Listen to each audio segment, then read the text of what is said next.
लोकसभा उम्मीदवारों की तीसरी लिस्ट जारी कर दी और तीसरी लिस्ट में केवल 2 सीटों पर उम्मीदवार घोषित किए गए, जबकि नागौर सीट पर हनुमान बेनीवाल की राष्ट्रीय लोकतांत्रिक पार्टी यानी कि आरएलपी के लिए गठबंधन को लेकर छोड़ी गई है। करौली धौलपुर सीट से पूर्व मंत्री भजनलाल जाटव को और जयपुर ग्रामीण सीट से अनिल चोपड़ा को उम्मीदवार बनाया गया। हनुमान बेनीवाल का ट्वीट भी आया है, वो ट्वीट हम आपको दिखा रहे हैं। मिर्धा वर्सेस बेनीवाल मुकाबला नागौर में इस तरह से होगा। इस बार परिस्थितियां बदली, हालांकि पिछली बार हनुमान बेनीवाल अपनी पार्टी आरएलपी से बीजेपी के गठबंधन में चुनाव लड़े थे और इस बार वे कांग्रेस के गठबंधन के साथ चुनाव लड़ रहे हैं। देश में लोकतांत्रिक व्यवस्था की रक्षा करने के लिए हमने एक कदम उठाया, ये कहना है हनुमान बेनीवाल का।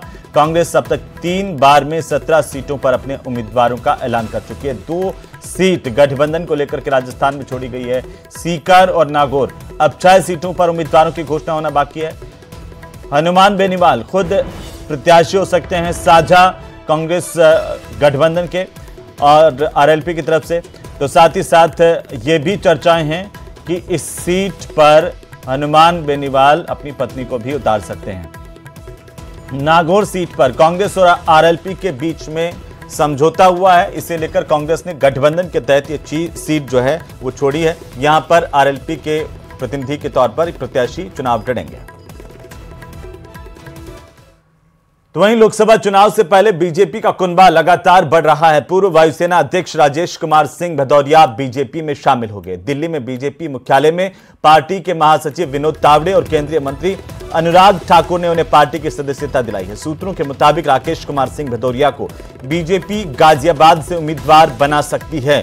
बीजेपी का कुनबा लगातार बढ़ता जा रहा है और इसी बीच एक और तस्वीर भारतीय जनता पार्टी के बढ़ते कुनबे की। बीजेपी भदौरिया को कैंडिडेट बना सकती है इन लोकसभा चुनाव में। उन्होंने बीजेपी का दामन थामा है। तो पूर्व वायुसेना अध्यक्ष भारतीय जनता पार्टी में शामिल हुए हैं।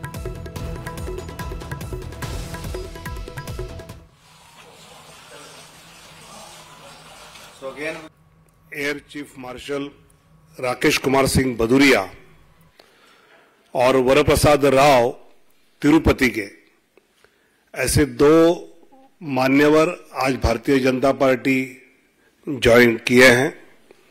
मैं उनका स्वागत करता हूं।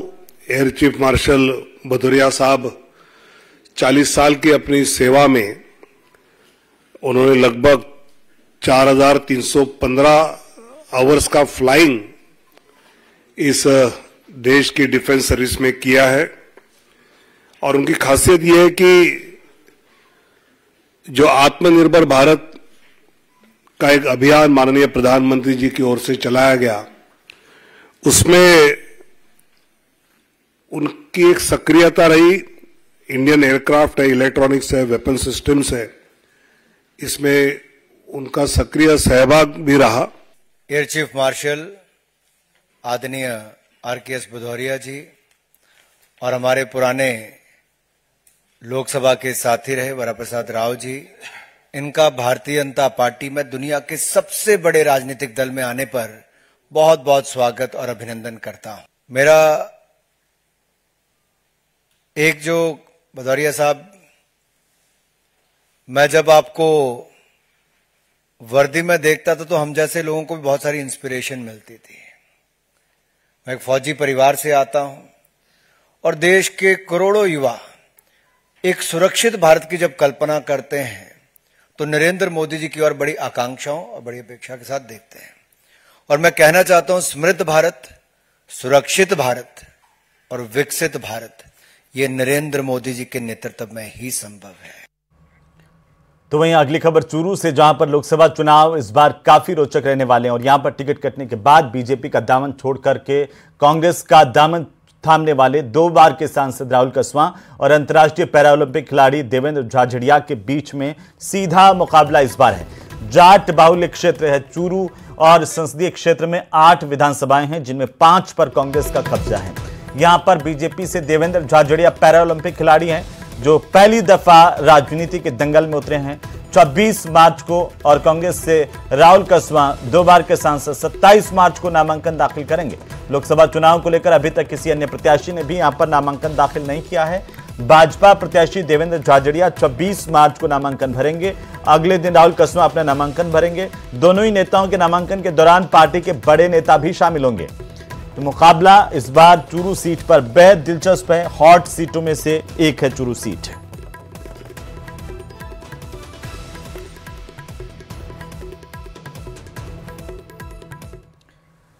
तो वहीं कांग्रेस नेता पूर्व मंत्री ममता भूपेश ने बीजेपी पर जमकर निशाना साधा। ममता भूपेश ने कहा कि रामनवमी आने वाली है और वनवास तो सिर्फ 14 साल का था, लेकिन दौसा में कांग्रेस को 15 वर्ष का वनवास हो गया। अब इस वनवास को तोड़ना है। ऐसे में पार्टी आलाकमान जिसे भी टिकट देकर भेजे उसे जी जान से जीताना है। साथ ही कहा कि कार्यकर्ता दो तरह के होते हैं। एक वे होते हैं जिनके मन में वफादारी होती है, वे रामचंद्र होते हैं और अपने आप को भगवान राम के वंशज मान सकते हैं, और दूसरे कार्यकर्ता वे होते हैं जिनके मुंह में राम और बगल में छुरी होती है।